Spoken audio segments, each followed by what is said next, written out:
அன்பான சகோதர சகோதரிகளே, கர்த்தருடைய நாமத்தில் உங்களை அன்புடன் வரவேற்கிறேன்.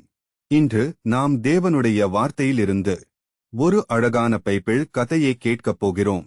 இந்த கதை உங்கள் இதயத்தை தொட்டும் உங்கள் விசுவாசத்தை பலப்படுத்தும். ஆகையால் உங்கள் மனதை அமைதியாக்கி கர்த்தருடைய வார்த்தையை கவனமாக கேளுங்கள். தேவன் இன்று உங்களோடு பேச விரும்புகிறார். பிள்ளையே, ஒரு மேய்ப்பன் இருந்தான். அவனுக்கு 100 ஆடுகள் இருந்தது. அதில் ஒரு ஆடு வழி தவறி தொலைந்து போனது. மீதமுள்ள 99 ஆடுகளை விட்டுவிட்டு அந்த ஒரு ஆட்டை தேடி அவன் மலைகளிலும் காடுகளிலும் தேடினான். அந்த தொலைந்த ஆட்டை கண்டபோது அவன் கோபப்படவில்லை. அதை தூக்கி தனது தோளில் வைத்து மிகுந்த சந்தோஷத்துடன் வீட்டிற்கு கொண்டு வந்தான். என் பிள்ளையே, அந்த மேய்ப்பன் நான்தான். அந்த தொலைந்த ஆடு நீதான்.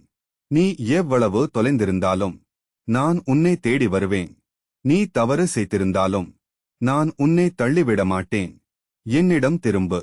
நான் உன்னை அன்புடன் ஏற்றுக்கொள்வேன். என் அன்பான பிள்ளைகளே, இந்த தேவனுடைய வார்த்தை உங்களுக்கு ஆசீர்வாதமாக இருந்தால் இந்த சேனலை சப்ஸ்கிரைப் செய்து பெல்லை அழுத்துங்கள்.